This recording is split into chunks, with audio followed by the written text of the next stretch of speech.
आजच्या या अतिशय महत्त्वपूर्ण सोहळ्यामध्ये मंचावर उपस्थित असलेले आमदार डॉक्टर देवराव होळी, आमदार कृष्णा गजबेजी, माजी खासदार अशोकराव नेते, या ठिकाणी उपस्थित श्री अंकित गोयलजी, संजय दैनेजी, श्री निलोत्पलजी, शान वागरे, मंचावरील सर्व मान्यवर आणि उपस्थित सर्व भगिनी आणि बंधूंनो, आज अतिशय महत्त्वाची ही घटना आहे की माओवाद्यांच्या दलममध्ये गडचिरोलीमध्ये ज्यांना सर्व मानलं जायचं आणि संपूर्ण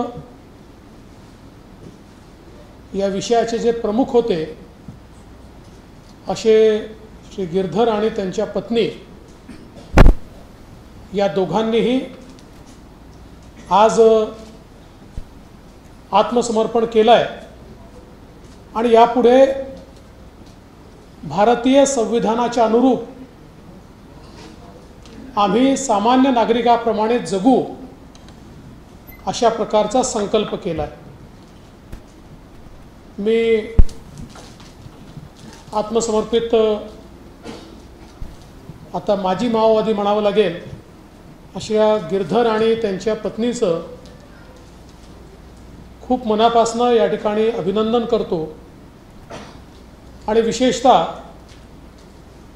आपल्या गडचिरोली पोलिसांचं मी मनापासून अभिनंदन करतो की त्यांनी सातत्याने सर्व प्रकारे माओवादाचा मुकाबला करत एकीकडे माओवादाचं कंबरडं मोडलं आणि दुसरीकडे सामान्य माणसामध्ये विश्वास व्यक्त केला, विश्वास तयार केला की पोलीस असेल किंवा जिल्हा प्रशासन असेल हे त्यांच्याकरता आहे, त्यांच्या सोयीसुविधांकरता आहे। आणि म्हणूनच आज आपण पाहू शकतो की हळूहळू हा माओवाद संपण्याच्या जवळ पोचलेला आहे। खरं म्हणजे मगाशी आमच्या एका बंधूंनी आणि एका भगिनींनी या ठिकाणी त्यांचं मनोगत व्यक्त केलं आणि कशा प्रकारे दलममध्ये गेल्यानंतर त्या ठिकाणची वागणूक होती किंवा कशा प्रकारे एक्सप्लॉयटेशन होतं हे देखील आपल्यासमोर मांडलं। मुळातच आपल्या सर्वांना कल्पना आहे की माओवादाचा विरोध आपला काय, तर आपण सगळे लोक भारताच्या संविधानामध्ये विश्वास ठेवणारे लोक। भारताच्या संविधानाने जी लोकशाही दिली, त्या लोकशाहीने जी व्यवस्था निर्माण केली, त्या व्यवस्थेवर विश्वास ठेवत, त्या संविधानावर विश्वास ठेवत त्या लोकशाहीच्या प्रक्रियेमध्ये आपण जगतो। परंतु माओवादी तत्त्वज्ञान जे आहे हे भारताच्या संविधानाला मानत नाही, त्या संविधानाने तयार केलेल्या लोकशाहीला मानत नाही, त्या लोकशाहीने तयार केलेल्या व्यवस्थांनाही मानत नाही आणि म्हणून खऱ्या अर्थानं या माओवादी विचाराचा आणि आपला झगडा आहे। आणि म्हणून जे काही आज माओवादी काम करतायत हे काही आपले शत्रू नाही आहेत, हे कुठेतरी आपले भाऊबंद आहेत, पण मार्ग चुकला आहे आणि समाजाच्या हिताकरता संविधानाच्या मार्गाने जे चालणार नाहीत त्यांना एकतर मार्गावर आणावं लागेल, नाहीतर त्यांना कुठेतरी शासन करावं लागेल। या पद्धतीचं कार्य हे गडचिरोली पोलिसांच्या माध्यमातून C60च्या माध्यमातून आपण करतोय। आणि म्हणूनच ज्याचा उल्लेख या ठिकाणी झाला की एकीकडे आपला जीव जोखमीत टाकून आमचे पोलीस वेगवेगळे ऑपरेशन्स करतात आणि सुदूर जंगलामध्ये अतिशय विपरीत परिस्थितीमध्ये त्या ठिकाणी जाऊन ऑपरेशन संपन्न करून माओवादाचा खात्मा करतात आणि त्याच वेळी आपल्या नागरिकांमध्ये विश्वास वाढला पाहिजे या दृष्टीने मग पोलीस दादा लोरा खिडकीसारखी योजना असेल, उडानसारखी योजना असेल, वेगवेगळ्या योजनांच्या माध्यमातून शासकीय योजना देखील शेवटच्या व्यक्तीपर्यंत पोहोचवण्याचा प्रयत्न करतात आणि त्यासोबत विकासाच्या प्रवाहामध्ये शेवटचा व्यक्ती कसा येऊ शकेल. कारण शेवटी माओवाद्यांनी प्रयत्नपूर्वक समाजाच्या मुख्य धारेतनं जो काही जंगलातला व्यक्ती आहे, आतला व्यक्ती आहे, गावातला व्यक्ती आहे, याला कसं दूर ठेवता येईल हा प्रयत्न केला. जिल्हा प्रशासन आणि योजना त्याच्यापर्यंत पोचायलाच नको असा प्रयत्न केला. आज त्या जिल्हा प्रशासनाला मदत करत या सगळ्या योजना शेवटच्या माणसापर्यंत पोहोचवण्याचा प्रयत्न पोलिसांच्या माध्यमातून होतोय. मला देखील अनेक ठिकाणी जाण्याची संधी मिळाली आणि अगदी दूर सुदूर आतल्या जंगलातल्या वेगवेगळ्या आउटपोस्टवर गेल्यानंतर त्या ठिकाणी लोकांशी संवाद साधल्यानंतर आज ज्यावेळेस शासकीय योजना त्यांच्यापर्यंत पोहोचत आहेत त्यावेळी त्यांचं समाधान देखील मला पाहायला मिळतं. आपल्याला कल्पना आहे की अनेक वर्षापर्यंत गडचिरोली एक प्रकारे शासकीय व्यवस्थेत पनिशमेंट पोस्टिंग आणि आम्ही आमचा शेवटचा जिल्हा मानायचो, विकासापासून दूर असा जिल्हा मानायचो. पण ही संकल्पना आपण बदलली आणि मी मागच्या वेळेसही सांगितलं की गडचिरोली हा महाराष्ट्राचा शेवटचा जिल्हा नाही आहे.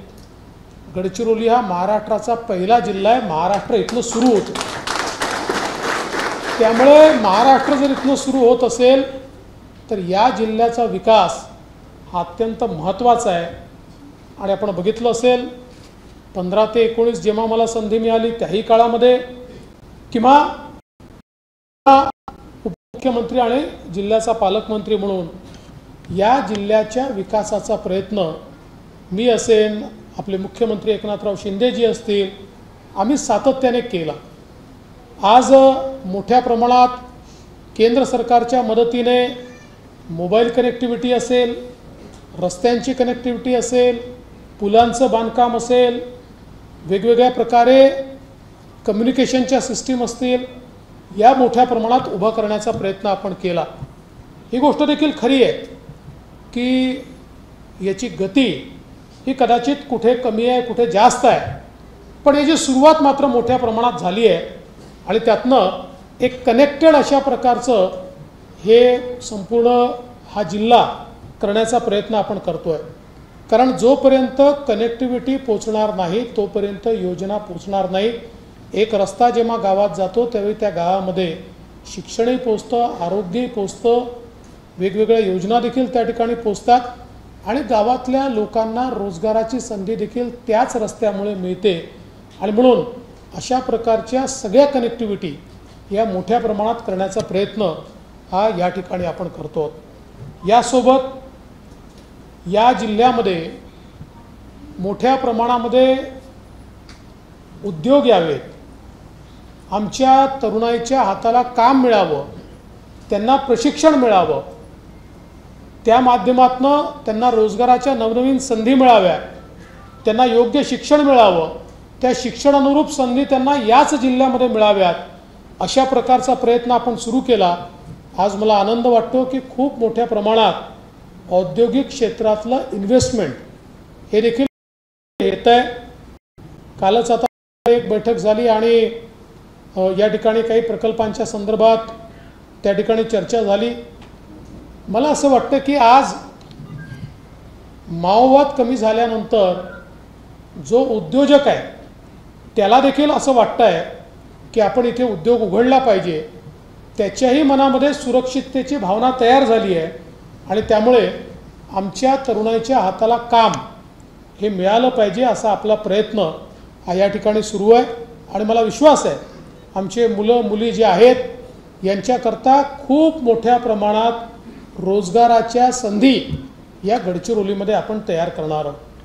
एक गोष्ट अजून या ठिकाणी सांगितली पाहिजे सातत्याने माओवादी प्रचार हा राहिला आणि विशेषतः आमच्या आदिवासी बांधवांमध्ये हा राहिला की कुठेतरी आपल्या आदिवासींची संस्कृती नष्ट होईल, आपलं जल जमीन जंगल नष्ट होईल, आपल्या ज्या देवता आहेत, आपले जे आराध्य आहेत त्यांना कुठेतरी नष्ट केलं जाईल. पण मी निश्चितपणे या ठिकाणी सांगतो की खऱ्या अर्थानं देशाचे प्रधानमंत्री माननीय नरेंद्र मोदीजी यांनी ज्यावेळी द्रौपदी मुर्मूजींसारख्या एका सक्षम आदिवासी महिलेला राष्ट्रपती पदाकरता त्या ठिकाणी मदत करून राष्ट्रपती केलं, त्याच माध्यमातून माननीय प्रधानमंत्र्यांनी हा संकेत दिला की आमचे आदिवासी, त्यांची संस्कृती, जल जमीन जंगल, त्यांचे आराध्य हे आमच्याकरता अत्यंत महत्त्वाचे आहेत आणि कुठल्याही परिस्थितीमध्ये त्या संदर्भात कुठली छेडछाड होता कामा नये. तर ती जी आमची प्राचीन संस्कृती आहे ती तशीच अबाधित राहिली पाहिजे.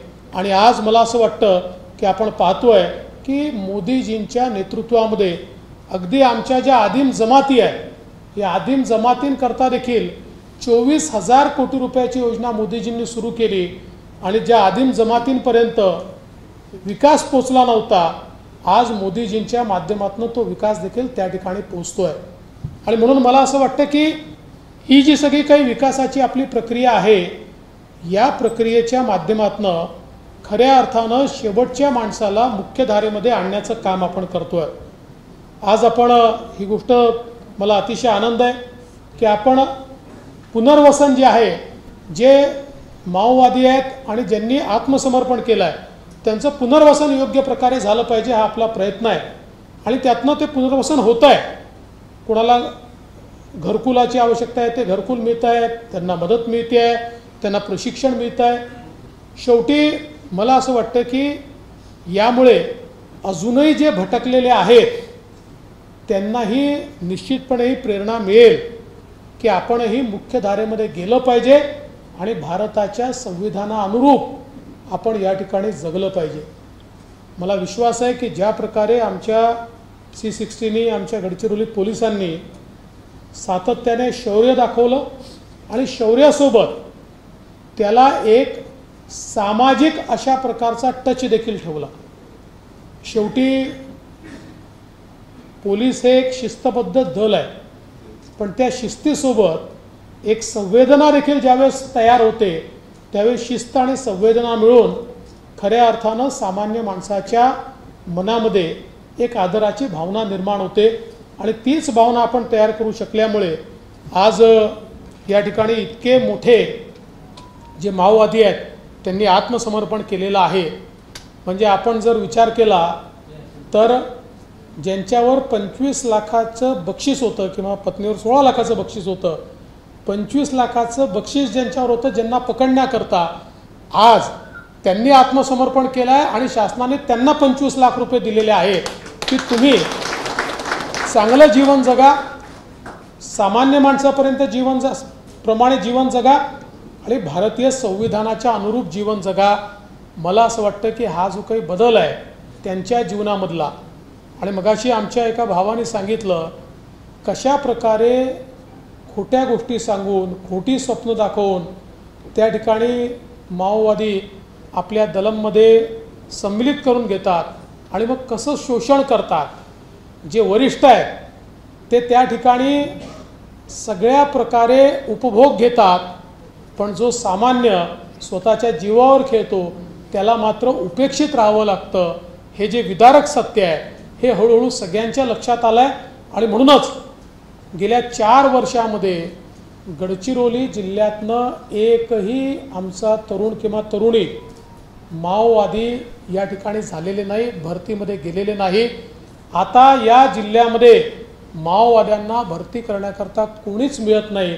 मला असं वाटतं ही खरोखर एक अत्यंत चांगली बाब आहे आणि ही अशीच आपल्याला यापुढे देखील न्यावी लागेल. आज आपण पाहत होतो पोलीस भरतीच्या संदर्भात केवढ्या चांगल्या प्रकारे ही भरती आपण करतोय. तो प्रतिसाद इतका चांगला या ठिकाणी मिळतोय. पोलिसांनी व्यवस्थाही केल्या आहेत. अर्थात पावसामुळे त्यात विघ्न येत आहे. मला अनेक लोकांनी सूचना केली किंवा विनंती केली की पावसामुळे भरती पुढे ढकलता येईल का. आम्ही तो देखील विचार केला. पण प्रामुख्यानं एक गोष्ट अशी लक्षात आली की आता आपण जर भरती पुढे ढकलली तर विधानसभेची आचारसंहिता लागेल आणि ती आचारसंहिता लागून ती भरती व्हायला हे पूर्ण वर्ष निघून जाईल. आपल्याला अजून 9,000 पदांची भरती या 17,000 पदांनंतर करायची आहे. ती भरती त्याच्या पुढच्या वर्षी जाईल आणि त्याचा परिणाम असा होतो की जे शेवटच्या 2 वर्ष ज्यांचे बाकी आहेत एजचे त्यांचं संधी ही त्या ठिकाणी हुकते किंवा त्यांना दुसरी संधी मिळत नाही. आणि म्हणून मग आम्ही आमचे जेवढे युनिट्स आहेत या युनिट्सला सांगितलं की तुम्ही निर्णय घ्या जिथे भरती करण्याची परिस्थिती आहे, कारण शेवटी जिल्हाशा होते भरती, त्याच्यामुळे तो काही प्रश्न नाही आहे. जिथे भरती करण्याची शक्यता आहे तिथे मैदानी चाचणी घेऊन टाका आणि ती भरतीची प्रक्रिया पूर्ण करा. पण कुठे खूप पाऊस आहे, कुठे अतिशय अडचणीची स्थिती आहे तर तिथे ती पोस्टपोन करा.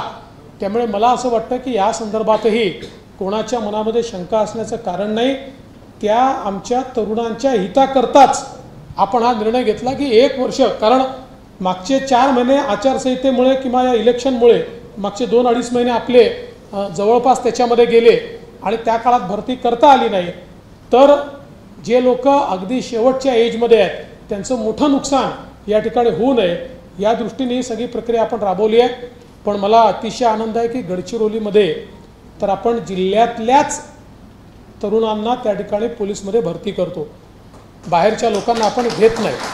आणि जिल्ह्यातल्या तरुणाईचा हा जो विश्वास आहे बघा, एकीकडे माओवाद्यांना भरती करता एकही तरुण न मिळणं आणि इकडे 1,000 पदांकरता 28,000 लोक आमचे तरुण आणि तरुणी त्या ठिकाणी येणं, यातनंच व्यवस्थेवरचा संविधानावरचा आमच्या तरुणाईचा विश्वास हा व्यक्त होतो.